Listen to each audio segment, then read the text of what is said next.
Alors, Khazak, eh ben, écoutez, merci beaucoup d'être venu ce soir. On va reprendre le cours qu'on avait dû arrêter au mois de mars. Et là, voilà, on reprend les shiurim à s'amender. Baruch Hashem. Alors, on est Parashat Kitavo. Parashat Kitavo, donc dans mon Chumash, on a le même. On est page 1130, donc au début de la Parashat Kitavo. C'est marqué Vaya Kitavo à la Haaretz. Que lorsque tu rentreras en Israël, Hashem Elokecha notel necha, qu'Hashem te donne Nachala verishta veyashavtava, donc en héritage et que tu hériteras et tu t'installeras dedans. Velakarta merishit kol peri adama. Donc la première chose qu'on nous demande lorsqu'on rentre en Israël, c'est de pouvoir récupérer les fruits, les prémices des fruits qu'on va devoir récolter de la terre d'Israël. Asher tavi me'artsecha, asher Hashem Elokecha notel necha. Donc qu'est-ce qu'on fait? Donc on va devoir prélever les premières récoltes, les prémices de nos récoltes. On va les apporter, donc on va les déposer dans un panier. Et tu iras là-bas à l'endroit où Hachem aura choisi de faire résider sa shrina. Ou bataille la Kohen. Tu iras vers le Kohen et la Sher Aïché Baïmahem, et donc il se trouve à cette époque. Ve'amarta elav, et tu diras Igati ayom l'Hachem Elokecha. Donc je suis arrivé donc aujourd'hui, l'Hachem, donc pour Hachem ton Dieu, qui bâtit à la Haaretz Asher Nishba Hachem Lavotenu la tête l'anneau, ouais, parce que nous sommes arrivés, donc on est très heureux d'être arrivés en Israël et pouvoir apporter ces fameux fruits de la terre qu'Hachem il avait promis à nos pères. Velakara Kohen Atene Biadecha, donc le Kohen va prendre ce fameux panier, donc tu déposeras tes fruits dans ses mains. Veinicho lifne Mizbeach Hachem, il va le déposer devant le Mizbeach, devant l'autel.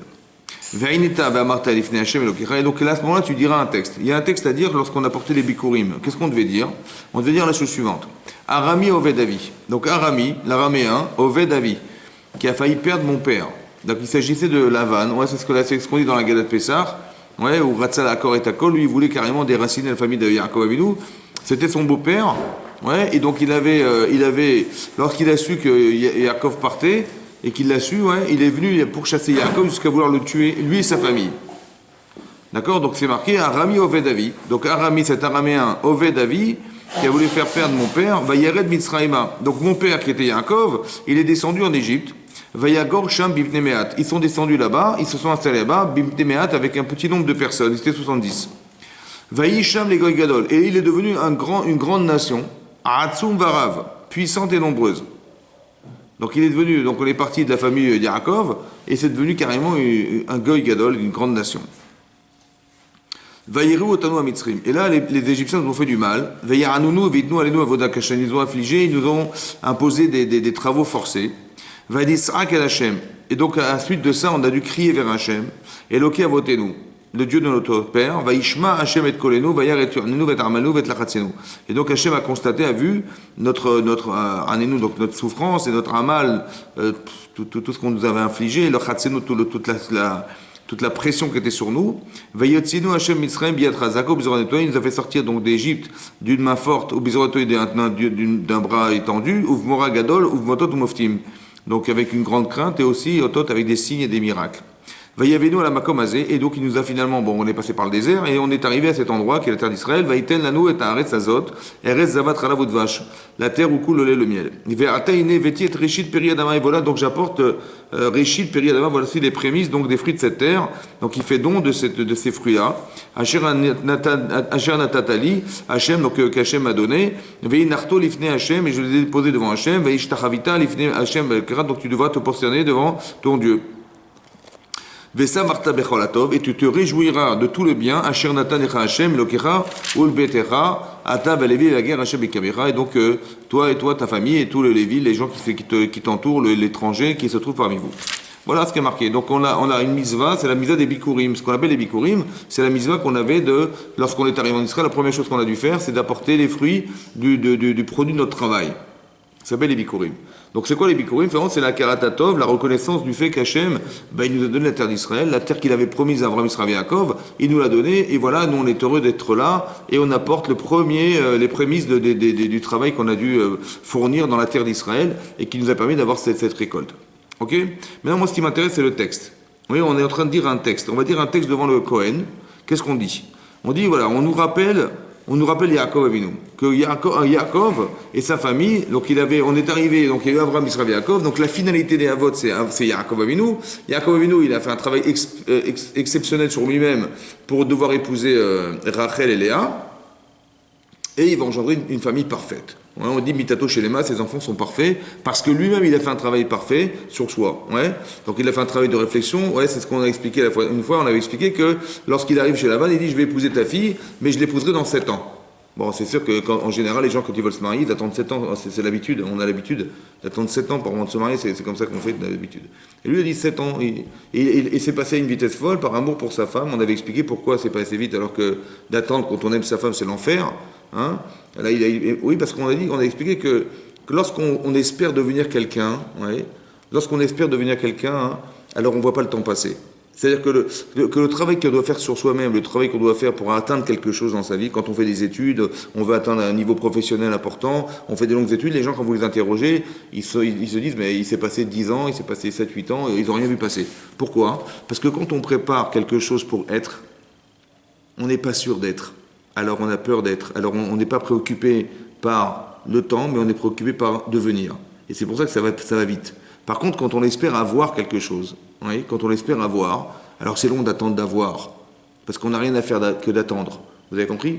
Donc le travail qu'a fait Yaakov, il a fait par amour pour sa femme, il a espéré être le mari parfait, le père parfait, avoir réfléchir sur les conditions de ses enfants de façon profonde.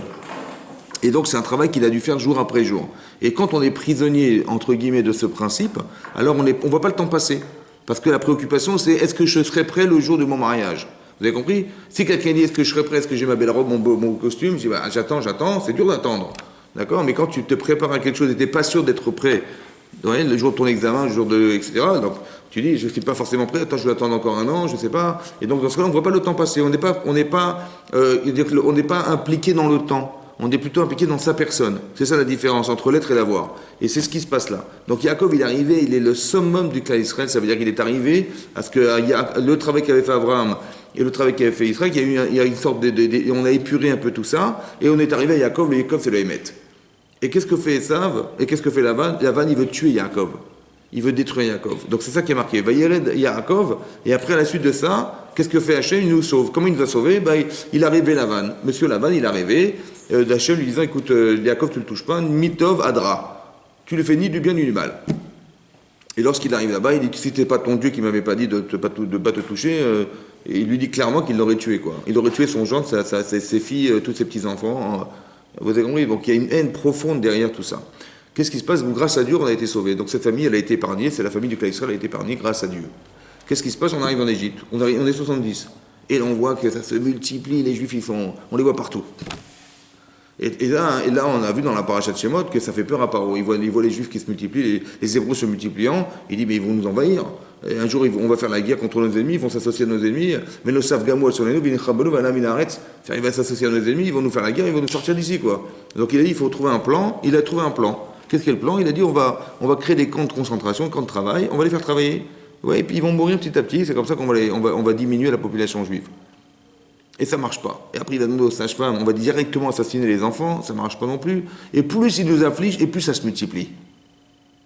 Vous avez compris? Donc, on était pratiquement rien, on a voulu nous assassiner, cette famille.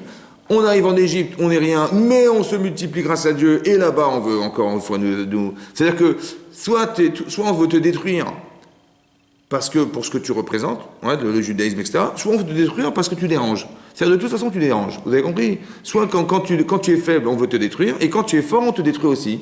D'accord? C'est ça ce qui se passe là. Et on voit tous les aléas, c'est des hauts et des bas. Vous avez compris? Et jusqu'à ce qu'on est passé dans le désert, et après, etc., et on arrive en Israël. La fin du parcours, c'est Israël, et là, on arrive le jour où on va rentrer en Israël, ce qu'avait Hachem promis un jour à Abraham, Yitzhak, Yaakov, ça se réalise grâce à Yehoshua ben Nun qui rentre en Israël. Voilà, tout ça, c'est l'histoire. Vous avez vu comment ça se passe ou pas? Tu montes, tu descends, tu montes, tu descends, tu montes, tu descends. Pourquoi on va raconter ça le jour où on amène les Bikurim. Et là, on va être reconnaissant vis-à-vis d'Hachem. On va dire, là, je lui dois tout. En fait, le piège, c'est quoi le piège? Le piège, je pense, c'est que plus on avance dans sa vie, et plus on veut être indépendant, et plus on veut réussir, et plus on croit que le résultat de notre réussite, il vient de soi. D'accord? Alors pour ne pas qu'on arrive à penser ça, et qu'on laisse une petite parcelle de pensée pour Hachem, Alors Hachem il dit, tu sais quoi, depuis longtemps déjà, hein, ça aurait été déjà bien fini depuis longtemps si j'étais pas là. C'est ça la descente et la montée. Vous comprenez? On descend, on sort de chez Lavan, avec toutes les épreuves qu'ont vécues Abraham, Israël et Yaakov, on sort de chez Lavan, on veut nous assassiner. Et grâce à Dieu, on s'en est sorti. Après on arrive chez Paro, là-bas on ne sait pas comment on va faire parce que Yaakov il ne voulait pas descendre en Mitzrayim. Il avait peur de s'assimiler, je lui ai dit non mais vas-y, je suis avec toi, tu peux y aller. Et il y va. Et il se multiplie. Et là-bas on se multiplie et tout à coup on fait peur. Oui, pourquoi on fait peur? Pourquoi on fait peur? Parce qu'il est mort Yosef. Parce que les frères de Yosef sont morts. Et aussi la génération qui a connu Yosef a disparu.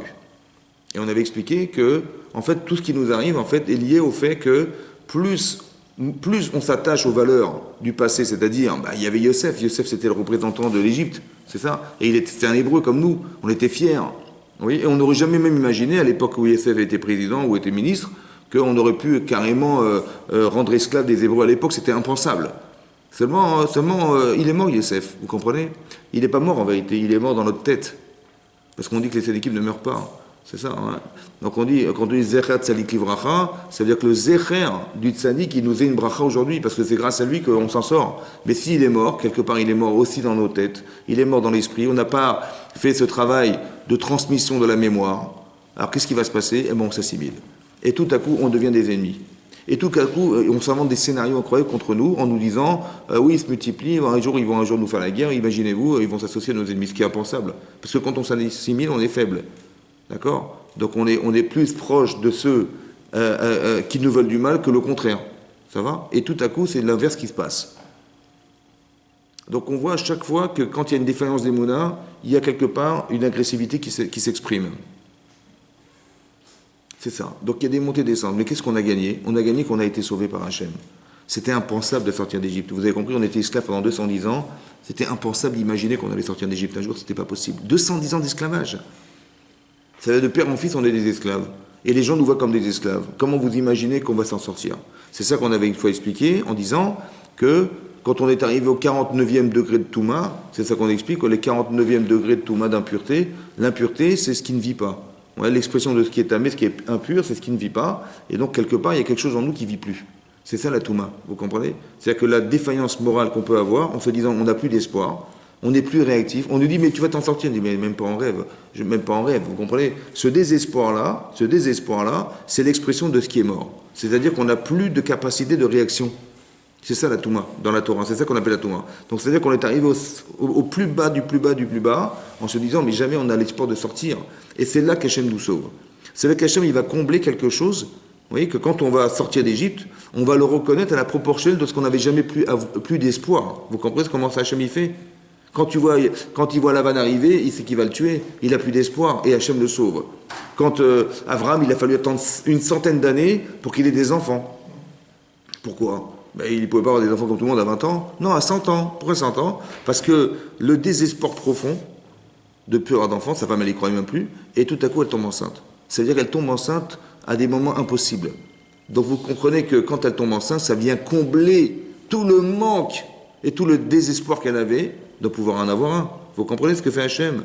Mais qu'est-ce qu'on a gagné que d'avoir des enfants comme tout le monde ou de ne pas avoir des enfants comme tout le monde? La différence, c'est que c'est normal. Quand on a des enfants comme nous, c'est normal. Mais par contre, là, c'est pas normal. Et là, on voit l'intervention divine. Dans l'incapacité qu'on avait d'en avoir, et qu'on en a eu un, c'est là qu'on voit qu'Hachem est intervenu. Vous comprenez? Mais qu'est-ce que ça a créé? Ça a créé de la conscience. La conscience qu'Hachem existe. La conscience que je lui dois quelque chose. Donc les montées et descentes dans la vie, en fait, c'est ça que ça représente. C'est pas facile, d'accord? Mais il faut le comprendre. Ce sont des mécanismes. C'est ça qui est marqué ici. Et on le dit devant le Kohen. Arami Oved Avi. C'est ça que cet araméen, il voulait nous exterminer. En Égypte, on voulait nous exterminer, etc., etc. Et à chaque fois, Hachem intervient. Mais en fait, c'est comme si c'était une provocation à reconnaître qu'il existe. C'est-à-dire qu'on crée un manque qui vient de nous, en fait.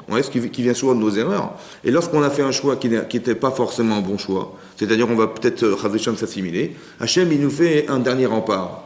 Quel dernier rempart? Le type à qui tu veux ressembler, il va te traiter de sale juif. C'est comme ça, c'est un dernier rempart. Parce que si il ne te traite pas de sale juif, tu vas devenir un goy, et c'est terminé, on arrête là. Donc pour ne pas que tu t'assimiles et que tu perdes la faculté d'être juif, avec tout ce que ça représente, alors le type à qui tu veux t'assimiler, il va te traiter de sale juif. Et ça, c'est le dernier rempart. Tu dis, mais pourquoi tu me traites de sadique? Qu'est-ce que je t'ai fait, machin? Au contraire, j'aurais tellement aimé être avec toi et me marier avec ta sœur. Et ben non, ça va pas se passer comme ça. Et c'est bizarre, c'est pas logique. Vous comprenez que c'est pas logique. Parce que, au contraire, il va dire, Baruch Haba, venez, et c'est l'inverse qui va se passer. On est détesté. Et lorsque, tout à coup, on retrouve ses valeurs, tout à coup, les gens, ils nous apprécient pour ce que nous sommes. Ouais. Mais quand on dérange, c'est parce que, quelque part, il y a une forme de défaillance derrière. Oui, c'est ça. Parce que le contraire est vrai. Parce que, il n'y a rien qui justifie l'antisémitisme. C'est complètement stupide. On n'est pas plus riche que les autres, on n'est pas plus intelligent que les autres, et pourtant, ben, la haine, le machin, les juifs, c'est les stéréotypes de la richesse, etc., comme si on était tous des milliardaires, et que c'est pas vrai. Vous comprenez ce qui se passe? Mais d'où ça sort, ça? D'où ça vient? Oui, et c'est marqué dans la paracha de Béchalach, là-bas c'est marqué, que quand on est sorti d'Égypte, Hachem natanchen be'ene amitzrim. Hachem natanchen. C'est Hachem qui a mis de la grâce aux yeux des Égyptiens. Pourquoi c'est Hachem? Si c'est lui qui l'a mis, ça veut dire que c'est lui qui l'avait enlevé, vous comprenez ou pas? C'est-à-dire qu'il avait fait exprès de l'enlever. Et il l'a fait exprès de la remettre. Parce que quand on est au niveau, alors on nous le remet, et quand on n'est pas au niveau, on nous l'enlève. Cette grâce qu'on aurait aux yeux des autres.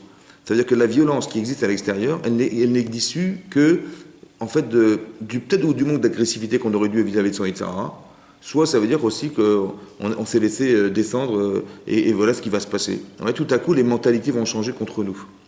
Mais à chaque fois qu'on revient, à chaque fois, Hachem nous sauve. Vous comprenez? À chaque fois. C'est pas forcément. On a dû crier vers Hachem. On a dû crier vers lui. Crier, c'est violent. Crier, c'est violent. C'est-à-dire qu'on est arrivé au bout. D'accord? Et c'est là qu'on a fait appel à lui. Et tout à coup, Veiskor et Berito, il s'est rappelé son alliance et il va nous sortir d'Égypte. Mais pourquoi il était obligé d'attendre qu'on lui crie pour qu'il nous sauve? Ouais? Est-ce que nous, on attend que nos enfants ils crient d'être morts de faim pour leur donner à manger? Non. Vous avez compris? Mais là, il faut attendre qu'on crie pour que Hachem il se réveille. C'est pas normal. Mais il a entendu les Sarakot, il a dit ah oui, d'accord. Genre, comme si il était amnésique, quoi. Non, en fait, l'idée c'est de la suivante. Si tu ne fais pas appel à lui, il ne pourra pas intervenir. Pas parce qu'il ne veut pas le faire, c'est qu'il ne peut pas le faire. Parce que s'il intervient, il ne va pas intervenir lui-même, hein, il va intervenir par intermédiaire. Donc il va nous sauver. Bon, il va utiliser les Américains pour nous sortir d'Égypte. Et bien si on n'a pas fait appel à lui, eh ben on va dire merci aux Américains. Vous comprenez ou pas? Et c'était pas le but. Donc il va attendre qu'on l'appelle. Et lorsqu'on a fait appel à lui, lorsqu'il enverra les Américains, on dira merci à Hachem d'avoir envoyé les Américains. Vous comprenez la différence? Donc il est obligé d'attendre qu'on l'appelle. Pas parce qu'il ne veut pas le faire, c'est parce qu'il ne peut pas le faire. Parce que l'intérêt, c'est pas qu'il nous sauve. C'est vrai. Mais l'intérêt, c'est qu'en nous sauvant, on recrée le lien qu'on a perdu un jour. Vous avez compris ce principe? Ce principe que je vous dis là, c'est le principe des louls. C'est pas par hasard qu'elle tombe là dans cette paracha. Parce que dans le Shir HaShirim, qu'on lit tous les Shabbats, il y a deux versets. Il y a un verset dans le 2e chapitre. C'est marqué là-bas. Il est marqué Dodili, Va'anilo, Aroe Bashoshanim. Dodili. C'est quoi Dodi? Ça veut dire mon chéri. Ouais. Il y a une histoire d'amour entre Klal Israël et Hachem dans le Shir HaShirim. Dodi, ouais, Dodili. Dodili, ça veut dire mon amoureux, mon chéri. Ouais, et c'est Hachem. Dodili, Va'anilo. C'est d'abord lui, mon Dodi, qui vient vers moi, et moi je vais vers lui, un Roé Bashoshanim, celui qui est berger dans les roses. Ça c'est dans le 2e chapitre. Dans le 6e chapitre, c'est marqué Ani le Dodi, Vedodili. Elle est décédée quand, la princesse d'Angleterre? Vous vous rappelez ou pas? Quelques années déjà. Hein? Elle est décédée en Elul. Annie Lady Di. Hein? Non, c'était il y a peut-être une vingtaine d'années. Les Didi, vous connaissez les Didi? Les Didi. C'est marqué dans le Passouk, Annie Lady Di, Vedodi. Comment il s'appelait son fiancé? Non, son fiancé. Dodi Al-Fayed. Annie Lady Di, Vedodi Al-Fayed li. Bon. Mais non, Annie Lady Di. Donc, Annie Ledodi. Et là, c'est l'inverse. Il y a marqué Dodili Vanilo. Dans le 2e chapitre, c'est Dodili, mon chéri vers moi, à moi, pour moi, Vanilo, et moi je suis rattaché à lui. Et là c'est marqué Ani les Dodi, c'est l'inverse. Ani les Dodi Vedodili. Ani les Dodi Vedodili, et on dit que Ani les Dodi Vedodili, c'est les Rachetevot, les premières lettres, c'est Ani, c'est Aleph, les Dodi c'est un Lamed, V, le Vav, c'est le Vav, Ani les Dodi, V, Dodi, V, le Vav, c'est le Vav du Elul, Eli, c'est moi. D'accord? Donc, ça fait le mot Elul. C'est quoi la différence? En fait, c'est comme ça. Il faut savoir qu'on est sorti d'Égypte. Mais grâce à qui? Grâce à Dieu. Donc, je sais qu'il m'aime Hachem. Vous savez pourquoi? Parce qu'il m'a sorti d'Égypte. Mais comment il l'a fait? Vous imaginez comment il l'a fait de façon extraordinaire? Mais non, c'était pas possible de nous en sortir. Mais c'est là que je vois une preuve d'amour. C'est ça, Dodi. Donc, c'est Dodili. Maintenant que Dodili, je reconnais qu'il existe. Alors, Anilo. Maintenant, ça, c'est Pessah. En Elul, c'est l'inverse. Maintenant que tu sais qu'il existe, tu vois, il t'a donné la Torah, tu vois, il t'a sorti d'Égypte, tu le reconnais. C'est l'inverse qui va se passer. C'est toi maintenant qui vas aller vers lui. Anil et Dodi. Et c'est que parce que tu vas vers lui que Dodilo, que Dodili. Vous comprenez comment ça marche? C'est-à-dire que Hachem, il est obligé de se déclarer. Il va se manifester de façon extraordinaire. Il va nous sortir d'Égypte. Donc c'est ce qu'il a démontré. Mais de la manière dont il a démontré, c'est une preuve d'affection, d'amour et de lien avec nous qui était extrême. Vous comprenez? Parce qu'il a mis la forme. Hein. Ça a duré 1 an, les macotes, etc. Ça a duré longtemps. Et c'est manifestement ce qu'il a montré qui est révélateur combien il tient à nous. Parce qu'on a fait appel à lui. Dodili. Alors un îlot.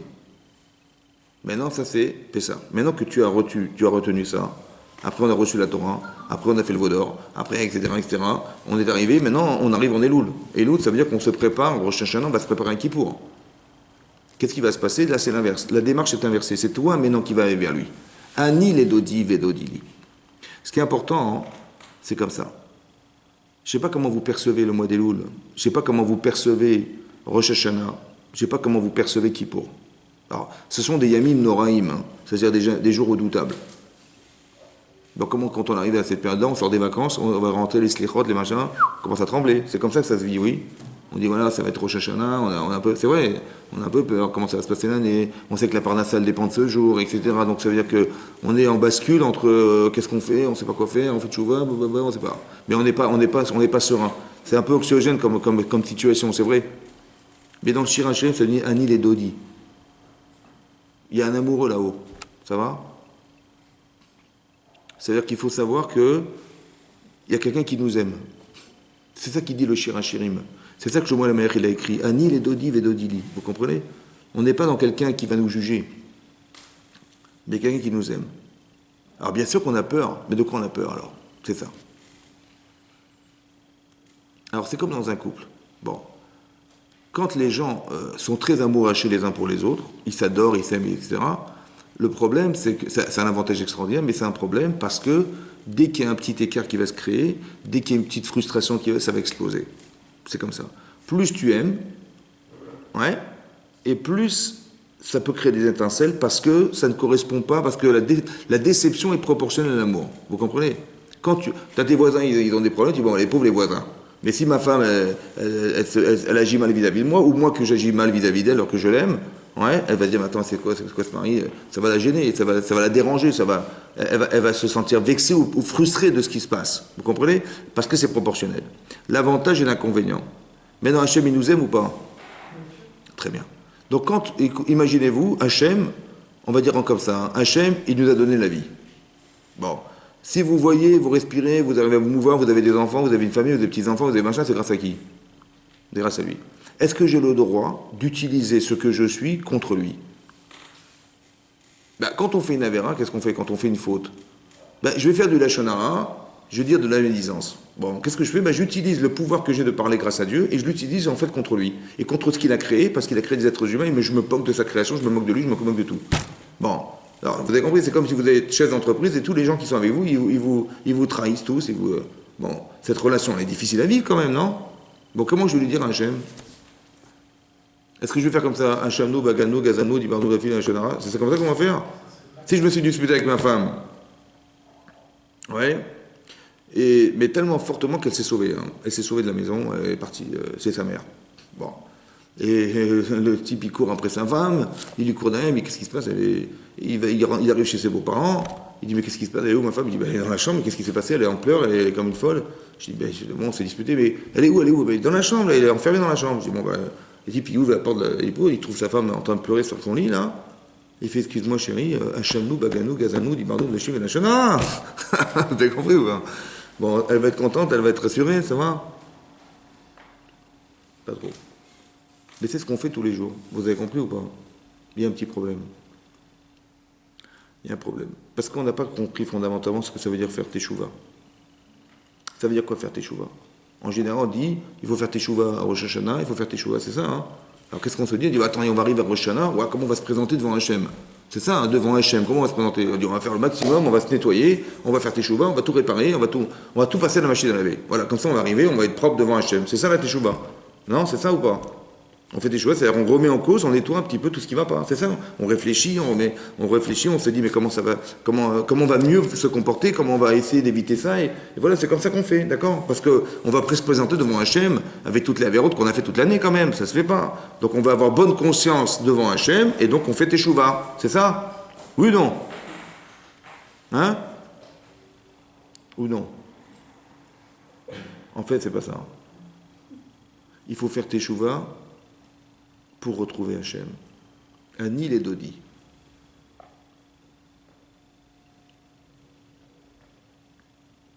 Ça veut dire que, quelque part, ce qu'on a dû faire, on a fait quelque chose qui est de l'ordre de la trahison.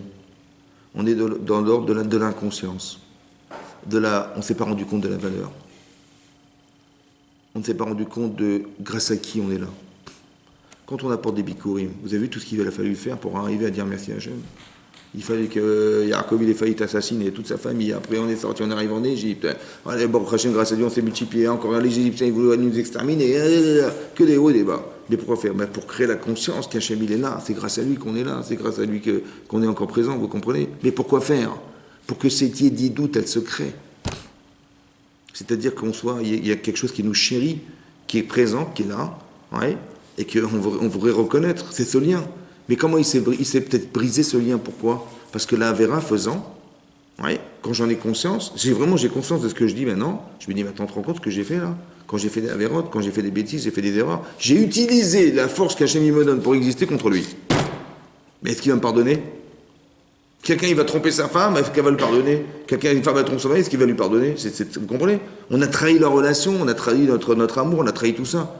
Donc c'est pas ça marche pas comme ça. Il faut que tu sois convaincant, parce que ta femme elle va jamais te pardonner. Hein. Donc si tu rougis ta honte, etc., tu dis mais écoute, et que elle sent que l'inverse ou son mari sent que c'est sincère, alors là on peut pardonner. Vous avez compris, la mechila, elle n'est pas mécanique. C'est pas que tu vas faire tout ce qu'on va te demander en élo, tu vas faire les slechot, machin, et puis mécaniquement ça va se passer. Mais non, tout ça, ça n'a de sens que pour nous permettre d'accéder à cette relation qui a été perdue. Il y a quelque chose qui entre nous s'est brisé. Vous comprenez ce qui se passe? C'est ça, Ani les Dodi.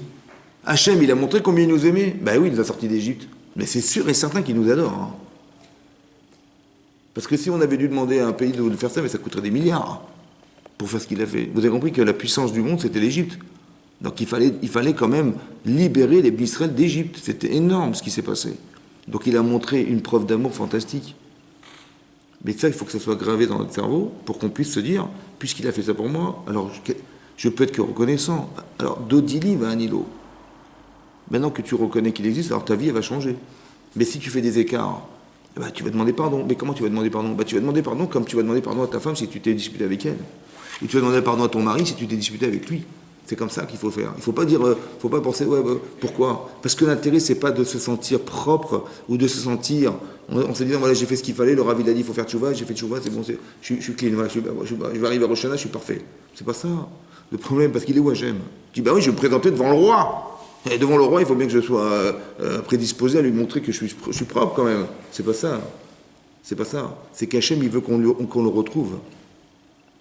La chouve et l'Hachem, c'est de retrouver un lien perdu. La Avera nous éloigne. La Teshuvah nous rapproche. C'est ça la chouve, de revenir vers Hachem. Mais pour revenir vers lui, il faut qu'il existe. Il faut qu'on en ait conscience. Il faut qu'on sache qu'on a gagné, nous, d'être proches d'Hachem. Vous comprenez? C'est ça les bikurim. C'est ça la parashat Kitavo. C'est d'expliquer que tu as tout à gagner d'être avec moi. Parce que tu vois bien que je t'ai donné la terre d'Israël, tu vois bien que tout ce que je t'ai donné, on a plus à gagner d'être proche de lui que d'être loin de lui, évidemment, c'est ça. Puisque la source de ce que nous sommes, c'est lui. Alors plus je m'éloigne de la source, plus je perds des forces. Et plus je m'en rapproche, et plus je deviens fort. Donc, Ani les Dodi Vedodili, c'est cette démarche qu'on veut essayer d'atteindre. Mais pour avoir cette démarche-là, pour suivre cette démarche, il faut avoir la conscience qu'Hachem existe. D'accord? Dans la paracha qui suit, on parle des brachot, il y a des brachot au début, des bénédictions et des klalotes. Vous savez qu'il y a deux endroits dans la Torah, on parle des malédictions. Dans les parachas, dans Parashat Bechukotai et Kitavo. Il y a 49 et 49, ça fait 98 klalotes. Les klalotes, c'est les malédictions. Alors, qu'est-ce que les malédictions, c'est quoi? Les malédictions, c'est que quand ça va pas, on le voit, hein, ça se voit. Hein, vous allez voir dans la réalité, ça se voit. Si ça se voit pas, c'est grave. C'est encore plus grave.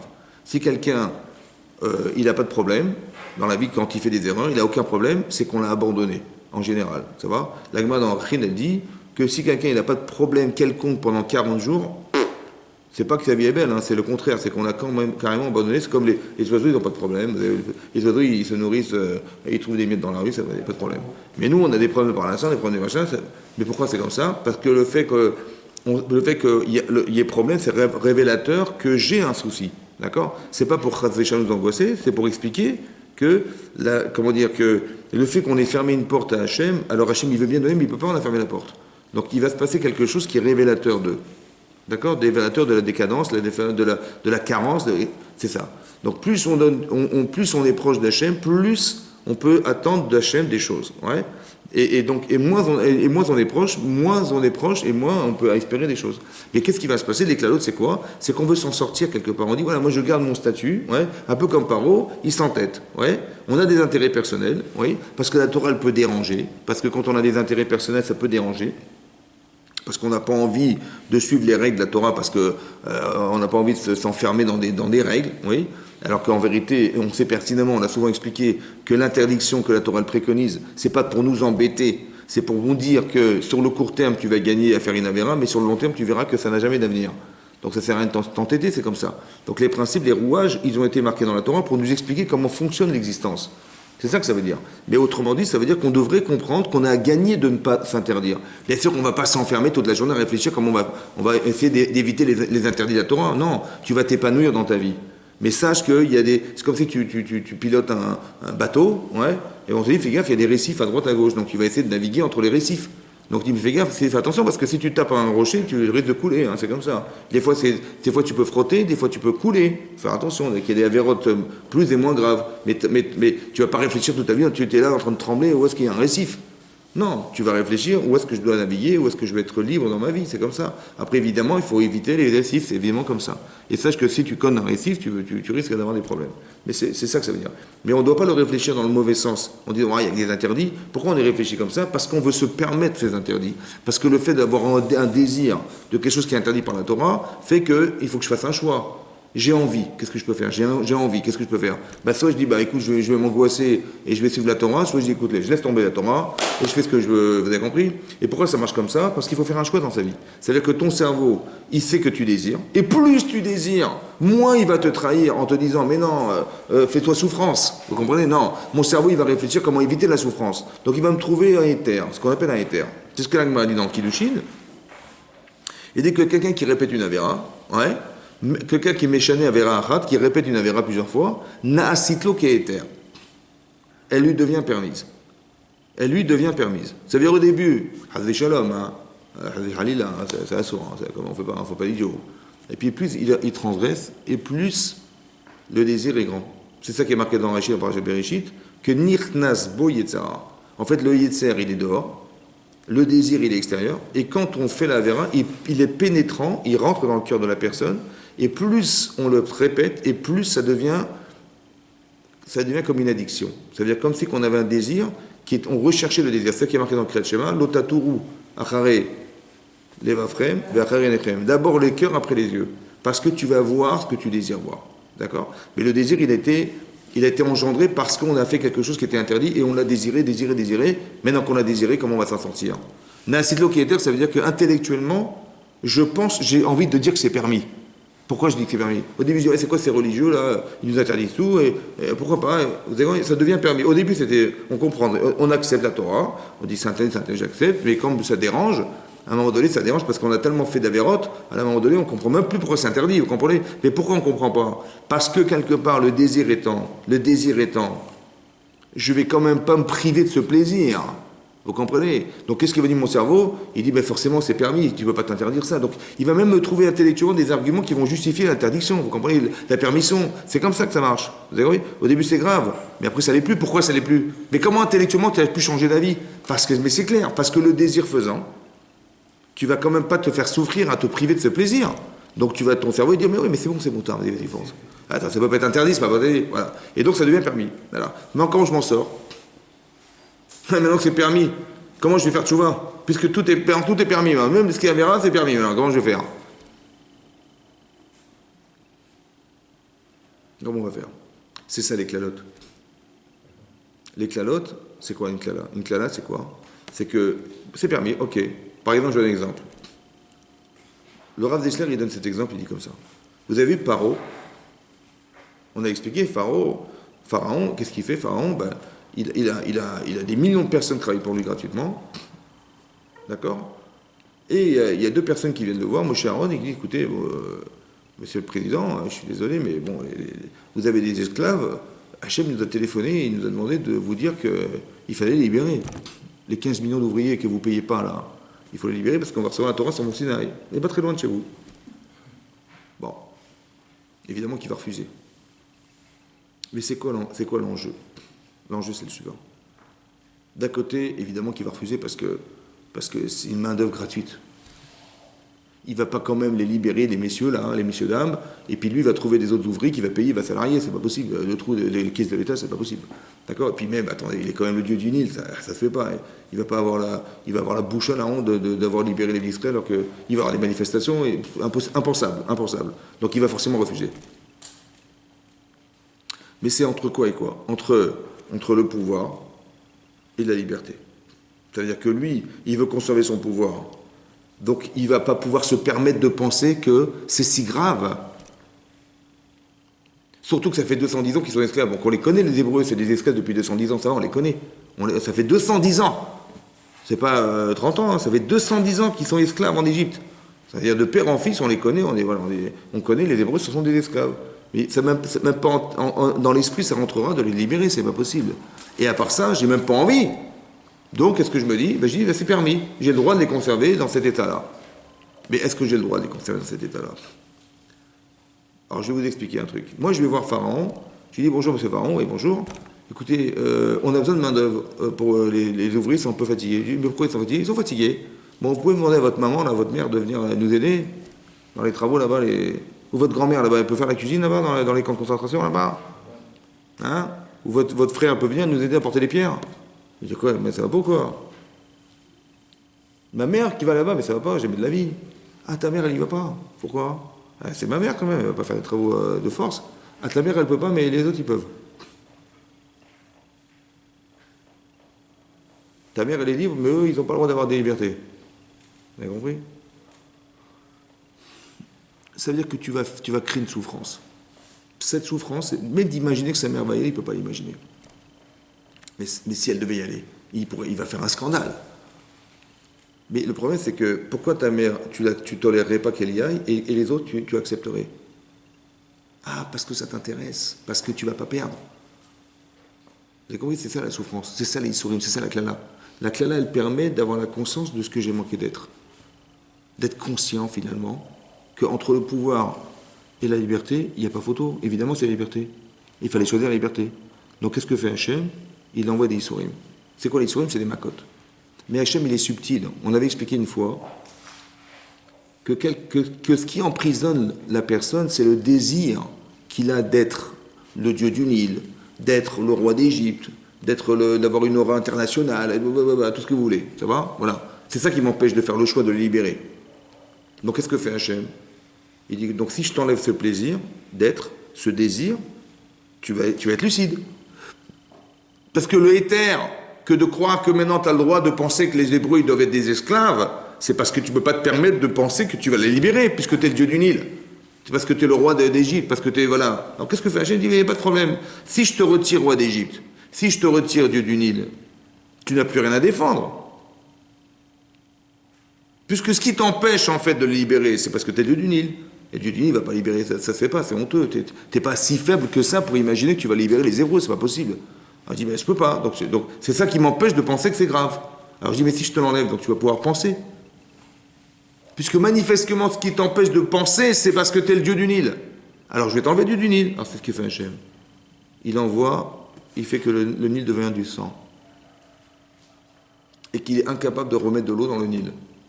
Donc maintenant qu'il a été démasqué, parce que c'est ce qui fait croire aux gens, maintenant qu'il est démasqué, qu'est-ce qu'il a à défendre? Wallo, tu n'as plus rien à défendre, alors libère-les.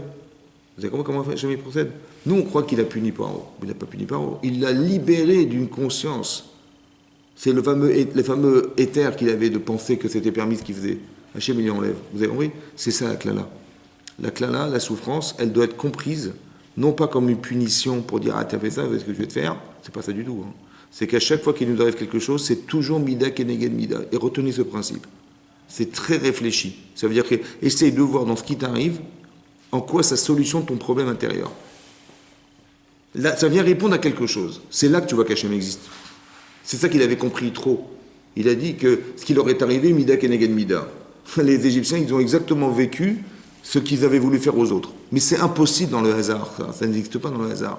C'est forcément que si ça a été fait, ça a été pensé. Donc il a dit, ça c'est aussi un révélateur. Mais sachez que ça se passe comme ça. Ne dis pas, mais qu'est-ce qui m'arrive? Essaie d'analyser ce qui t'arrive. D'accord? Et c'est ce qu'on appelle la klala. C'est quoi klala? C'est kal. On t'a rendu léger. On t'a rendu léger. Tout à coup, tu ne vaux plus rien. Tout à coup, tu es léger. Ouais. Mais cette légèreté que tu as, elle te libère en fait. Parce qu'elle te permet de savoir que tu n'es pas ce que tu crois. Et ça te permet de ne pas être influencé par le désir de croire que je suis quelque chose. Vous avez compris comment il fait Hachem? Ça, c'est une chose à comprendre. La deuxième chose à comprendre, c'est la suivante. Tous les mois. Vous avez vu? Tous les mois, il y a des plaies. C'est bizarre, non? Ben, une plaie, ça va. Un type, il a des problèmes. Tout le temps, il a pris un problème là-bas, ça s'est arrêté, il y a un autre qui démarre. Et de façon successive. C'est comme ça, successive. C'est pas normal. Le type, il a un problème là-bas, galère, hein, il a solutionné. Après, tac, il y a un autre problème qui arrive là-bas. Il a fini là. Et encore un autre qui démarre. Ça n'arrête jamais, c'est pas possible. Et c'est exactement pareil, ça. Vous avez compris pourquoi Hachem il fait ça? Pourquoi Hachem il fait ça? Que c'est successif. Les clalotes, c'est une derrière l'autre. Pourquoi ça ne s'arrête jamais? Alors vous savez pourquoi? Parce qu'il y a un autre phénomène qui se passe. Quand quelqu'un fait une avéra, il sait qu'il fait une avéra. À un moment donné, il pense que c'est permis. Il dit, mais de toute façon, maintenant que c'est permis, Hachem, il m'a carrément abandonné, c'est terminé. Au fond de lui-même, il pense que c'est fini. Cette relation est terminée. De toute façon, il a rejeté la Torah, c'est terminé. Alors Hachem, il va lui montrer qu'il est avec lui. Il n'a jamais abandonné. C'est ça qu'on a marqué, on dit dans les 13 midot là qu'on dit, on dit Hachem, Hachem, kel rachum vechanoun. On dit Hachem, Hachem, pourquoi deux fois Hachem? Hachem, Hachem. C'est répété deux fois. Et on fait, vous savez qu'il y a un psique, on s'arrête, on dit Hachem, Hachem. Quel rachum vechanoun, pourquoi il y a un psique? L'Agma dit, dans Brachot, pourquoi? Parce qu'Hachem, il est Hachem avant ta faute. Hein. Mais il est aussi Hachem après la faute. C'est pas parce que tu as fauté qu'il t'a abandonné. Vous avez compris? La personne, elle pense quand elle a fait une avéra, Hachem, c'est terminé. J'ai trahi le bon Dieu, c'est terminé. Et moi-même, j'ai rejeté la Torah, donc c'est fini. Il dit jamais, c'est jamais fini, mon chéri. Et en vérité, comment Hachem il procède? Il procède de façon à ce que tu puisses croire que c'est lui. Comment il fait? Et bien ça ne s'arrête pas.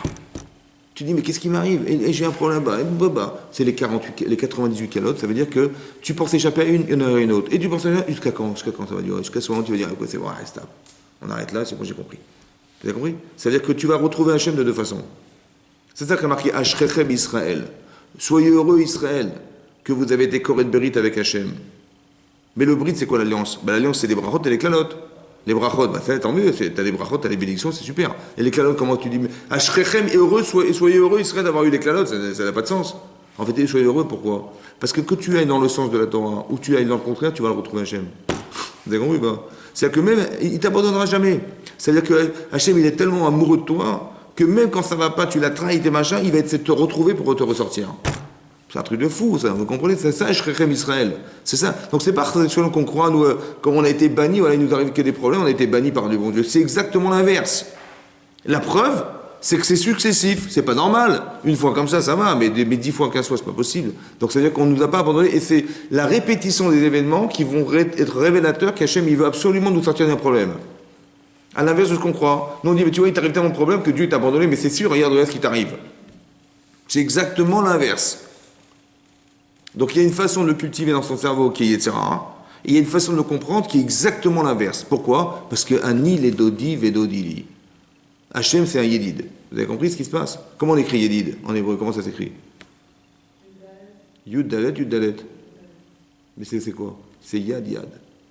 Yedid. On est main dans la main. Vous avez compris? C'est main dans la main. C'est-à-dire qu'on est accroché avec Hachem, on ne peut pas s'en lâcher. Vous avez compris ça? Parce qu'on a une neshama. Parce qu'Hachem, il est là pour nous faire amener au Gan Eden. C'est ça qu'il veut Hachem. Donc quand ça ne va pas, on a dérapé, eh bien, il nous rapproche, il crée l'antisémitisme, il crée machin, il crée là, pour qu'on arrive à se retrouver. Le type que tu adores, il te traite de sale, c'est un truc de fou. Mais il faut comprendre tout ça.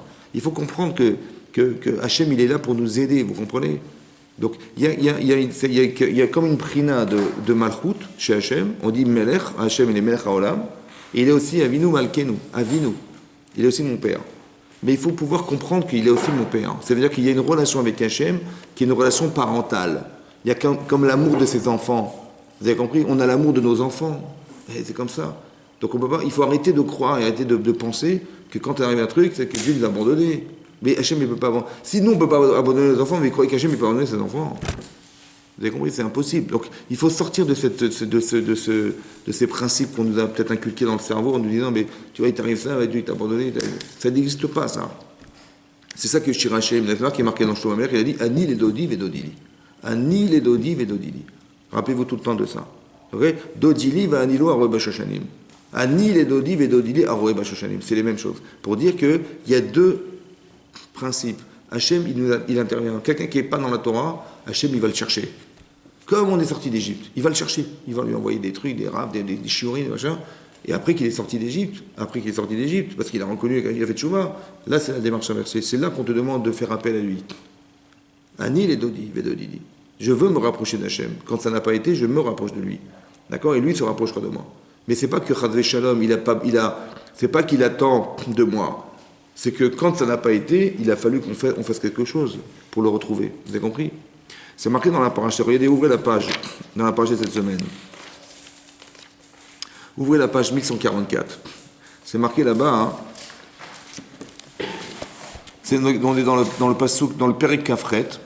Ouais, pasouk Mem Zain. C'est marqué que toutes les malédictions qui sont arrivées dans le clan d'Israël, ouais, là-bas, c'est marqué Tachat asher lo avadta et Hashem lokecha besimcha. Ouais, tout ce qui est arrivé, pourquoi? Parce que tu n'as pas servi Hashem besimcha, avec joie. Ou betuv levav, avec un bon cœur. Merov kol, alors qu'on t'avait tout donné.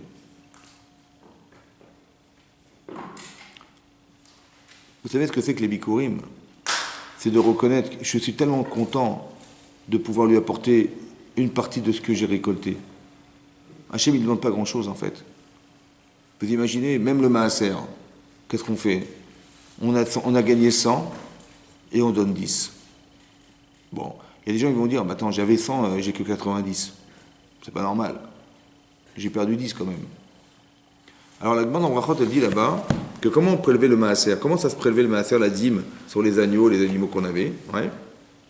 On faisait une sorte de petite porte en bois, vous savez, on faisait 2 poteaux, un linteau, ouais, et on faisait passer les brebis. Et on comptait 1, 2, 3, 4, 5. Et la 10e, elle était consacrée, elle donnée au Cohen, au Lévi. Oui. Et pourquoi est-ce que casse cette tête? Pourquoi tu passes une par une? Mais non, prends 10% de ton troupeau, ton cheptel, prends 10% et donne au Cohen, c'est terminé. Donne au Lévi, c'est fini. Pourquoi tu as besoin de calculer comme ça, 1, 2, 3, 4, 5, c'est ridicule. C'est quoi la différence? Pourquoi j'ai besoin de calculer et pas de soustraire directement? Pourquoi j'ai besoin de faire passer chaque animal et pas de soustraire? Alors c'est quoi la différence? Ben, la différence, elle est fondamentale.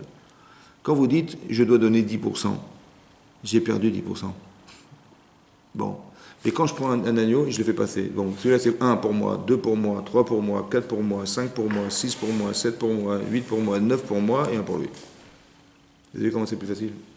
Tu sais que tu as reçu 9. En fait, tu n'as jamais reçu 10. Vous avez compris? Donc déjà, tu as eu 9, dis merci, que tu en donnes qu'un sur 9. Vous avez compris? Alors moi, je croyais que j'avais 10. Mais non, tu n'as jamais eu 10, mon chéri. Tu as eu même 0. On t'a donné 10. Alors au moins, reconnais que tu as reçu 10 et donne 1. Vous avez compris ça? C'est comme l'Agma dit, l'Agma Sota dit, pourquoi on a juxtaposé la parachat Sota, oui, la femme qui trompe son mari, avec avec les biens qu'on doit donner au Cohen. Elle m'a dit, parce que si tu ne donnes pas les biens au Cohen, tu vas mener ta femme chez le Cohen. Allez comprendre, ça veut dire quoi? Je dis, ah, parce que j'ai pas donné la dîme au Cohen, j'ai pas donné la trouma au Cohen, alors je vais amener ma femme. Alors j'ai compris comme ça. Si tu n'es pas capable de comprendre que tu dois partager ce que tu as au Kohanim, je pense que tu ne sais pas partager. Alors ta femme, elle va se plaindre, parce qu'elle ne reçoit jamais rien. Et comme elle attend de toi de l'amour, de l'affection, elle attend de toi, elle ne va pas trouver. Qu'est-ce qu'elle va chercher? Elle va chercher ailleurs. Vous avez compris ce qui se passe? Et un jour, tu vas voir, tu vas être obligé d'amener ta femme chez le Kohen. C'est-à-dire que si tu ne sais pas partager, si tu ne reconnais pas que ce que tu as, ça se partage, alors ta femme, elle va être en carence, parce que tu ne partages rien avec elle. Tu n'es pas capable de donner un peu de ce que tu as. Toi, tu croyais que tout te revenait. Mais non, sache que de toute façon, il y a une partie de ce que tu as qui est partagée avec tes enfants, avec ta femme et tes enfants. C'est comme ça. Je vais dire mieux que ça. Si tu étais célibataire, tu aurais gagné moins d'argent. C'est parce que tu es marié que tu gagnes plus. C'est ça que la Gemara d'Anchoulin, elle dit là-bas. La Gemara d'Anchoulin, elle dit qu'un homme, il doit dépenser pour manger moins, non, pour manger moins que ce qu'il a. Pour se nourrir au moins égal à ce qu'il a, mais pour sa femme et ses enfants plus que ce qu'il a. Il gagne 1000 euros, il doit dépenser 1200 euros. Je me dis pourquoi? Parce que sa femme et ses enfants dépendent de lui. Comme ça dit la Gemara. Sa femme et ses enfants dépendent de lui. Alors là-bas on explique comme ça. On dit, le Maharal il ramène que la femme c'est la bracha de la parnassa. Pourquoi c'est la bracha? Parce que comme elle dépend de toi, et tes enfants dépendent de toi, elle dit, mais j'espère que mon mari va avoir une parnassa qui va nous nourrir. Donc comme elle met sa confiance dans son mari, et que lui met sa confiance dans Hachem, alors Hachem il peut donner à lui et à sa femme. Vous savez comment? C'est ça la source de la bracha. Mais si elle n'a pas confiance en son mari, au dit non il est nul, machin, eh ben il pourra s'efforcer toute sa vie, il n'aura pas de bracha. Parce qu'elle ne croit pas en lui. Mais ça veut dire que comme elle dépend de lui, elle croit en lui, alors ça lui donne des forces. Et cette force-là, il la prend à charge. C'est ça la bracha. On a multiplié son capital, parce que des gens réclament derrière un capital. Vous avez compris? C'est ça que le pshat de Agmara. Mais si un homme il croit que non, mais il a sa femme pour faire le ménage et pour arranger machin, mais surtout qu'elle ne dépense pas d'argent. Oh là là! Ben donc si tu veux pas qu'elle dépense d'argent, donc tu n'auras pas de bracha. Donc on va t'enlever la bracha. C'est l'inverse. Mais tu vas perdre deux choses. Un, ben tu l'auras pas. Et deux, ben ta femme est en carence. Ben qu'est-ce que tu crois? Elle cherche à être aimée par son mari, elle ne trouve pas, elle cherche, et ainsi il y a un zéro. Évidemment, accidentellement, elle va trouver ailleurs. Vous avez compris ce qui se passe? C'est ça qui est marqué dans la Gemara. Que si tu ne sais pas donner, tu verras que ta femme va aller chez le Kohen. Pourquoi chez le Kohen? Parce qu'elle va être obligée d'être sota, la pauvre. C'est de sa faute. Elle a fait un faux choix parce qu'elle aurait dû expliquer à son mari qu'elle en manque de reconnaissance. Et donc, ce qu'elle a fait, c'est grave. Bien sûr, c'est très grave. Mais c'est la conséquence évidente d'une carence de relationnel entre couples. Vous avez compris, c'est ça qui se passe. C'est pareil. C'est-à-dire que ce qu'on voit dans le social et ce qu'on voit dans la vie de couple, c'est pareil pour Hachem. Quand tu vois que tu reconnais que tu as reçu, ne dis pas j'ai perdu.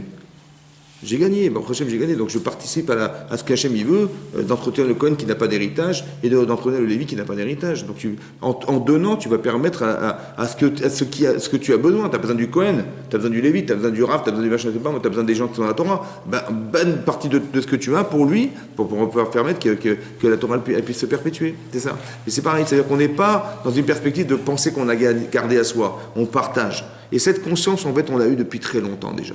Tout ce que les Avot, ils ont construit derrière eux, et tout ce qu'on a vécu, c'est ça les Bikurim, c'est d'arriver à dire, le jour où je donne les Bikurim, je dis grâce à Dieu, on a la terre d'Israël. Mais comment on a réussi à l'avoir? Parce qu'Hachem, il avait promis à Abraham Israël, mais comment il l'a promis? Et pourquoi il a promis à cet homme en particulier? Parce qu'il a fait un travail spécifique de se rapprocher d'Hachem. Il a fait la Kenat Israël, donc il a fait un travail énormissime pour se rapprocher d'Hachem. Donc la conscience qu'on a des mitzvot, c'est pas de se dire, ah bah tiens, demain matin, il faut aller à la prière, il faut mettre les tefilines, non, il ne faut pas se sentir obligé. C'est une mitzvah. Je m'explique. Mitzvah. Comment on dit un ordre en hébreu? Un tzivouï. Un tzivouï, c'est un ordre. Donc on aurait dû appeler des tzivouïm. On aurait dû appeler les mitzvot des tzivouïm. On a des obligations. C'est pas ça, c'est même pas marqué ça, il est marqué mitzvah, mitzvot. C'est quoi la différence entre une mitzvah et un tzivouï? Entre les mitzvot et des tzivouïm. Bon, quand vous allez en Israël, vous voulez acheter une maison, d'accord? Donc vous allez voir la banque. Ben, la banque, elle va vous prêter de l'argent. Donc la banque ben, c'est le lové, le malvé, celui qui prête. Et moi qui vis à la banque, je suis le lové. En hébreu, pour dire un prêt, on dit une milva. C'est quoi la milva? La milva, c'est le lien entre le lové et le malvé. La mitzvah, c'est le lien entre Hachem et moi. Vous avez compris? Ce n'est pas une obligation, c'est le lien. Quand vous faites une mitzvah, il ne faut pas dire « Ah, j'ai pas le choix, je vais être obligé ». Non, tu n'as pas compris. Quand tu fais une mitzvah, tu te lies à Hachem. C'est comme une milva. Quand tu fais un emprunt, tu vas voir ton banquier, ouais, bah lui c'est le malvé, il te prête. C'est pas le mal élevé, hein, c'est le malvé. Il te prête de l'argent. Et toi, tu lui empruntes de l'argent. Mais le prêt, en fait, s'appelle une milva. Mais la milva, c'est le lien qui existe entre le lové et le malvé, entre le prêteur et l'emprunteur. Ça s'appelle une milva. La mitzvah, c'est la même chose. C'est quand tu fais une mitzvah, sache que tu t'attaches à Hachem. Mais il faut que tu le fasses dans l'esprit de te rattacher à Hachem. Tu comprends? Tu peux faire tout ça dans l'esprit de te rattacher à Hachem. C'est quoi te rattacher à Hachem? C'est de dire, mais je fais ça parce que je sais que derrière, il y a un projet divin dans cette mitzvah-là. Il y a un attachement à Hachem dans cette mitzvah. Vous avez compris? C'est ça, il faut créer le lien. Il faut le faire pour Hachem. Il faut faire parce que ça fait partie de ce que Hachem, il m'a donné l'occasion de me rattacher à lui. Quand je fais la prière, je ne peux pas dire, bah oui, il faut faire Hachem, il faut la prière, voilà, c'est pas la prière. Hachem, ça t'a dit ça, je fais la prière. Tu n'as rien compris, la prière c'est le kécher. Est-ce qu'on a tous des manques? Mais les manques ont été organisés évidemment. On manque de chorma, on manque de tchouva, on manque de tzlicha, on manque de kapara, on manque de slicha, on manque de parnassa, on manque de refoua chez les morts, on manque de tout ça. Tout le monde manque de quelque chose, on ne peut pas dire qu'on est parfait. Mais le manque a été pensé par Hachem. Pourquoi? Parce que si tu n'es pas assez très intelligent, ou tu n'es pas assez, tu dis, Hachem a tachonné la date. Et si tu as besoin tu dis, j'ai fait tchouva, mais est-ce qu'il m'a pardonné? Je n'en sais rien. Pardonne-moi, je demande à Hachem de me pardonner. Vous avez compris? Autant qu'il me demande à Hachem de me permettre de faire tes tchouva, j'arrive pas. Vous avez compris? Tous ces manques-là, ils ont été créés pourquoi? Pas pour créer des angoissés, pour que tu sais qu'il va te manquer quelque chose. Alors le seul qui peut te procurer ce qui te manque, c'est lui. C'est ça le principe de la tefila. C'est de retrouver le lien. D'accord? C'est ça. La tefila, c'est comme Naphtali. C'est Kécher. Comme ça, il explique. Naphtali, c'est un Kécher. Tu vas créer, par la prière, tu vas créer un lien avec elle. Donc tu ne vas pas prier par mécanisme, pas comme Anashim et Lumada. Tu dis, bon, en habitude, ça fait d'habitude, depuis qu'on est petit, on est là qui parle, mais machin, on fait l'habitude, par l'habitude. Mais même un singe, il peut faire des choses pareilles. Vous avez compris? Et le problème, le danger, c'est que quand on a été habitué depuis qu'on est petit à faire des mitzvot, on les a fait avec l'esprit d'un enfant. Et quand on a 35 ans, on va toujours réfléchir comme c'est qu'on avait 4 ans. Ben oui, mon père il m'a dit il faut faire ça, mais il faut aller à la prière, on va à la prière, il faut mettre les filles, vous avez compris le problème, le danger? Le danger, c'est qu'on peut faire des choses par accoutumance, sans jamais faire de lien avec Hachem, toute sa vie. Hein. On peut venir à la synagogue parce qu'il faut venir à la synagogue, il faut respecter la synagogue, mais pourquoi faire? Tu as compris? C'est-à-dire qu'il faut comprendre que tout ça, il y a une avodat Hachem. C'est une avodat besimcha, que tu es heureux d'être juif. Tu es heureux de savoir qu'on t'a choisi. Tu es heureux de savoir que l'occasion qui t'est proposée de faire les mitzvahs, c'est Hachem qui te l'a envoyé. Mais tu es heureux. Tu es heureux de faire partie du clan Israël. Vous avez compris? Et tout ce qui se passe, c'est que quand on est malheureux, on est anxiogène, ou bien on le fait parce qu'on n'a pas le choix, on est obligé, machin, tu dis, mais il n'y a pas de simcha là-dedans, mon vieux. Mais il va t'arriver des clanotes. Pourquoi la clanate? Pour dire, mais c'est pas ça que je veux. Vous avez compris ce qui se passe? Ce qui peut se passer aujourd'hui, c'est un peu ça aussi. Tout ce qui nous arrive aujourd'hui, en ce moment, le corona, machin, c'est qu'Hachem, il dit, il y a un problème, vous avez compris? Mais tout ce qu'on a créé, on a fait un shiur là-dessus pour expliquer qu'on se rend compte que l'esprit dans lequel on vit aujourd'hui, ça n'est que d'exploitation. Vous avez compris? On n'est que dans l'exploitation. Essayez de réfléchir à ça. On est dans un monde la mondialisation, tout ce qu'on vit aujourd'hui, on est dans l'exploitation. On cherche qu'à gagner de l'argent, on cherche et on peut polluer le monde entier. Ouais, on peut vivre une vie sociale qui nous pollue en permanence parce qu'on n'est que chacun dans l'intérêt de soi. En vérité, vous avez compris? Un type dit, ouais, mais moi j'entretiens le monde, j'ai déjà un gros business et machin. Je dis, mais attends, mais c'est pas pour entretenir le monde, c'est pour entretenir le monde. Tout ce que tu vas gagner, c'est dans ton intérêt personnel. Est-ce que tu penses vraiment foncièrement? Comme nous, on avait des médecins de famille, le type, il téléphonait, ça va le petit, ça va, machin. Son métier, c'est d'aider les gens, de soigner les gens. Les gens téléphonaient pour savoir comment ça va. Aujourd'hui, qui c'est qui téléphone? Vous avez compris? On est là. Tu dis, qu'est-ce que tu fais comme métier? Je vais faire médecine, pourquoi? On gagne bien sa vie. Dentiste, on gagne bien sa vie. Mais tu veux vraiment être dentiste, là? des dents toute la journée. Ah ouais, ça m'intéresse. Ah bon, ça t'intéresse? Non, pas du tout, mais c'est parce qu'on gagne bien sa vie. On fait jamais plus quelque chose par Bessimcha. Il n'y a rien qui peut nous réjouir. Tout ce qui est intérêt, c'est on a peur du lendemain, on a peur du machin, on vit jamais rien. Alors quand attends, j'ai pas compris. Si déjà les oiseaux ils vivent, alors toi tu vas vivre, mon vieux, t'inquiète pas. Quand on dit que la Parnassa elle est fixée à Rosh Hashanah, t'as pas à t'inquiéter, elle est fixée à Rosh Hashanah. Tu dis on sait jamais, on a compris. Bon, il faut quand même que tu fasses des efforts évidemment, mais sache que c'est fixé. Par exemple, un type il va brigander quelqu'un, il va gagner de l'argent malhonnêtement. Il dit mais j'ai gagné de l'argent. Voilà, de l'argent j'ai gagné, mais je l'aurais jamais gagné si j'avais jamais volé. Je dis mais mon vieux, tu l'aurais gagné cet argent. C'est dommage que tu l'as volé. Parce que c'était fixé à Rosh Hashanah. Ça n'existe pas qu'un type il gagne de l'argent en dehors de ce qui avait été prévu. Ça n'existe pas. Si c'était réussi, c'est que tu devais l'avoir. Ah, c'est dommage que tu as choisi de la gagner comme ça. Malhonnêtement, c'est dommage. Alors que si tu avais tes ma'amines que Hachem, il est kovéa, et marqué que les mésonotes sont souvim, mais Roshana et Roshana. C'est fixé. Donc tu n'as pas à t'inquiéter. Maintenant tu dis, mais comment je vais faire? Mais c'est ton manque de bitachon qui te crée des problèmes. Et quand tu dis comment je vais faire, c'est-à-dire que le bon Dieu n'est pas là. Alors ne t'étonne pas qu'après tu aies des soucis. Parce que le souci va permettre de retrouver Hachem. Parce que quand tu as un souci, tu dis, j'ai obligé de me retourner vers lui. Mais c'est dommage que tu sois obligé de passer par là pour arriver à lui pleurer et crier pour qu'il te donne quelque chose. C'est dommage. Sois ma'amine, sois simcha. Tu dois être content, tu dois être heureux d'être juif, tu dois être content d'avoir été choisi dans le cas d'Israël, être content de pouvoir participer au projet divin, content d'avoir un olam haba qui est infini. On te promet un olam haba infini, c'est magnifique. Et c'est dommage de ne pas être saméar. Et ça, c'est marqué dans la paracha. Tachat asher lovatat Hashem kam simcha. On doit avoir peur d'une seule chose. C'est que quand je fais une avéra, je perds ce lien. Ça, j'ai pas envie. Mais c'est possible que dès l'instant où j'ai compris la chance que j'ai d'être lié à Hachem. Si tu sais que tu es lié à il y a quelqu'un qui t'aime, tu as juste une peur, c'est de te perdre ce lien. T'aimes ta femme, tu as peur d'une chose, c'est qu'elle s'en aille. T'aimes ton mari, tu as peur d'une chose, c'est qu'il va... Quand j'aime quelqu'un, je ne sais pas comment je vais lui dire. Des fois, il y a des choses qui sont désobligeantes à dire. Je ne sais pas comment je vais faire. Mais quand la personne, je ne l'aime pas forcément, ou bien je l'aime par intérêt personnel, je lui dis, mais je lui dis la vérité, je m'en fiche, qu'il se débrouille. C'est comme ça. Je lui dis la vérité, il a bien compris. Ne vous inquiétez pas, il a bien compris. Je l'ai bien mis dans la figure, il a bien compris. J'ai compris, mais qu'est-ce que tu crois qu'il va être aimé comme ça? Mais quand on aime les gens, on dit, ah, c'est embêté.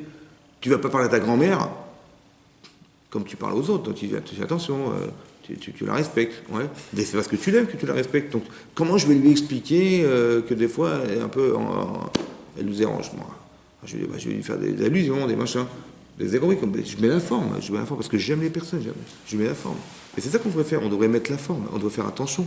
C'est très important, le relationnel est très important. Mais quand tu aimes quelqu'un, c'est la même chose. C'est ça qu'on avait expliqué, que tu dois aimer les gens comme toi-même. Voilà. Tu vois comment tu parles aux gens? Ouais, ça va? Bon, t'aurais aimé qu'on te parle comme ça? T'aurais pas aimé? Alors pourquoi tu parles comme ça? Comme toi-même. Qu'est-ce que tu aurais aimé qu'on te dise? On te dit ça, alors dis-lui. Dis-lui comme tu aurais aimé qu'on te dise.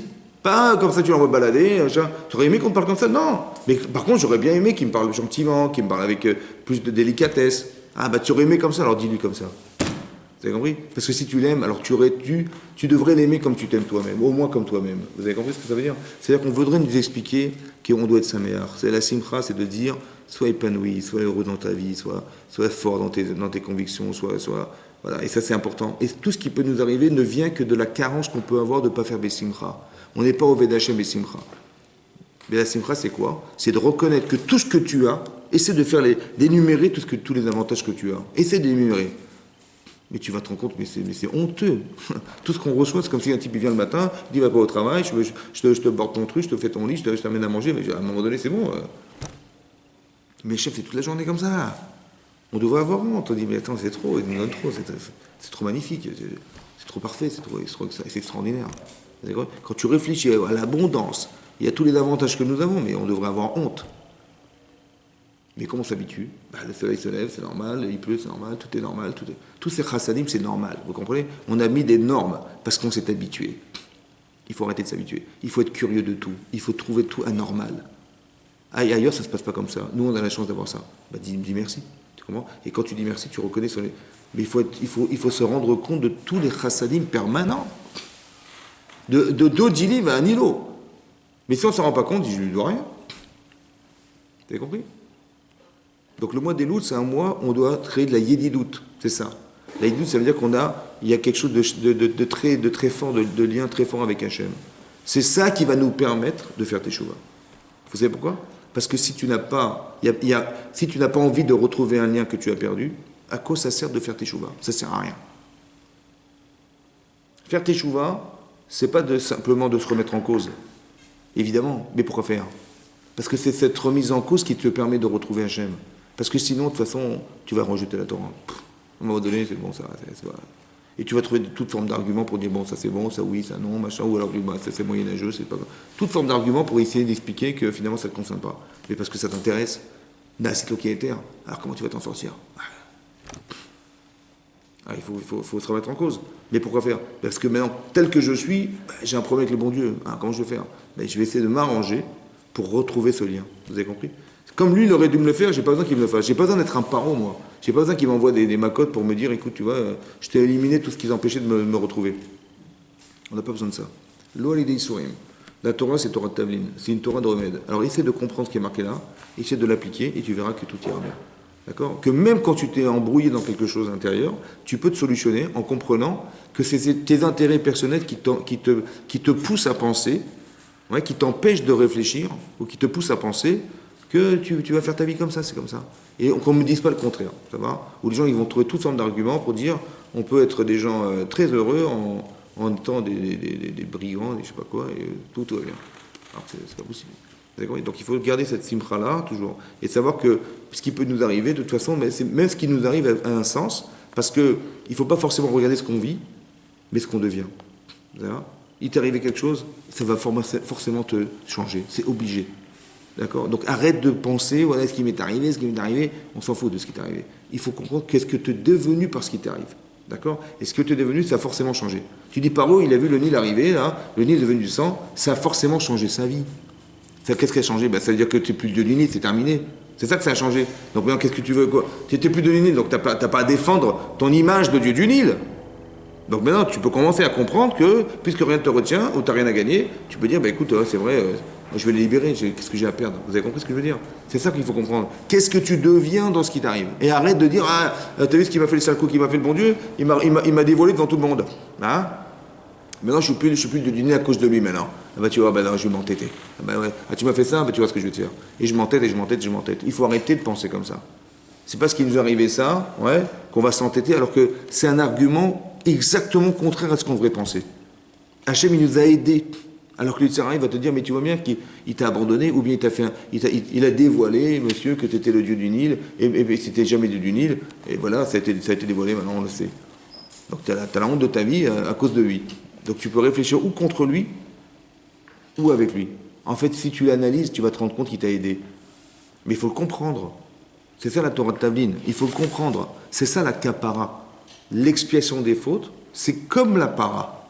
C'est quoi kapara? On dit kapara. C'est comme la para adouma. C'est quoi la para adouma? C'est que la vache, elle va essuyer la saleté du veau. Comme ça, il a dit Rabbi Moshe Darshan, le veau d'or. Pourquoi on a fait le veau d'or? Parce qu'on était très intelligents, vous comprenez?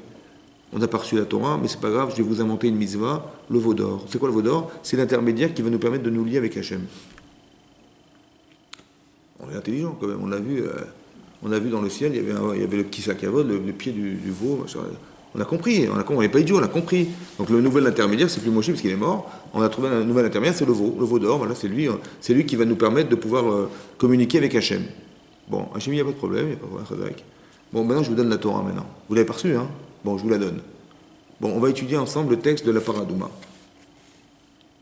Le texte de la Paradouma, c'est quoi? C'est simple, quand les gens sont impurs, comment on les rend purs? C'est simple, on prend une vache, on la brûle, on récupère les cendres, on met dans un flacon, hop, et on asperge les gens le 3e et le 7e jour. Le type qui a brûlé devient impur, le type qui l'a rassemblé devient impur, et celui qui asperge devient impur, et l'autre qui était impur, il devient pur au bout de 7 jours. Vous avez compris ou pas? Celui qui asperge, il devient... Bon, vous avez compris? Je dis, mais non, j'ai rien compris. Ah, t'as pas compris? T'es sûr? Ouais. La vache, t'as pas compris la vache rousse? Mais si tu n'as pas compris la vache rousse, c'est que tu n'as pas compris la Torah. Si tu n'as pas compris la Torah, comment tu as osé faire le veau d'or? Ça veut dire que le veau d'or vient expier la faute de la vache. La vache rousse vient expier la faute du veau d'or. C'est-à-dire que tu vois bien que tu n'as rien compris. Alors comment tu as pris l'initiative de faire sans savoir? C'est ça la kapara. La kapara, c'est comme la paradouma. Il faut que tu comprennes que ce que tu as fait, c'est parce que tu ne savais pas. Parce que tu ne savais pas assez bien. Alors tu as fauté. Tu n'as pas compris comment l'humain il fonctionne. Tu n'as pas compris comment psychologiquement tu peux t'auto-piéger. Tu n'as pas compris plein de choses. Et tu n'as pas compris comment fonctionne le Yitzhara. Tu n'as pas compris. Alors étudie la Torah, tu vas comprendre. Et quand tu as compris, maintenant, ça vient te réparer la faute. Vous avez compris? C'est comme la paradouma. Comme la paradouma, c'est la même chose. Mais seulement il faut le savoir. Tu ne peux pas exister sans savoir. Tu peux pas comment dire, avoir une perspective de vie sans savoir. C'est impossible. Donc tu as l'obligation d'étudier la Torah pour comprendre comment Hachem fonctionne et comment aussi tu fonctionnes toi-même. Tu ne te sais même pas toi-même. D'accord? Donc il faut que tu étudies la Torah pour le comprendre. Voilà. Il faut aussi que tu sois reconnaissant. Il faut aussi que tu puisses créer des liens conscients avec Hachem. Mais ça, c'est la reconnaissance que tu as d'avoir tous les bénéfices qu'Hachem il te donne. Donc au moins reconnais ça. Vous comprenez? Une fois on avait expliqué, on avait dit que Avraham Avinu, il avait simplement occulté un jour d'amener un sacrifice à Hachem pour le remercier d'avoir eu un enfant. Bon, Hachem lui dit, écoute, bon, tu m'as pas amené de korban, bon, amène-moi ton fils quand même. Hein? On a dit, c'est un peu osé quand même. Hachem il dit, bon, le Satan il a dit, mais il n'a pas amené de korban pour te remercier Hachem. Il t'a pas amené de sacrifice pour te remercier d'avoir eu cet enfant. Alors il dit, Hachem il dit, ah, t'as raison, je vais lui demander son fils. J'ai pas compris, ça n'a aucun rapport. Je veux dire, c'est pas parce qu'il n'a pas amené un korban à 150 € que tu vas prendre son fils qui vaut des milliards, qui n'a pas de prix. Alors on a expliqué comme ça. Hachem, il sait que cet enfant n'a pas de prix pour Abraham. Il le sait ou pas? Très bien. Mais il sait aussi qu'un agneau, ça coûte 150 €. Comment il a osé lui proposer d'amener son fils qui n'a pas de prix contre un agneau qui vaut 150 €? Il s'est calculé, Hachem, ou pas? Très bien. Donc si il a demandé en échange de l'agneau, il a demandé son fils, de combien il valait l'agneau? Hein? Dans combien? Mais pourquoi il n'a pas de prix cet agneau pour Hachem?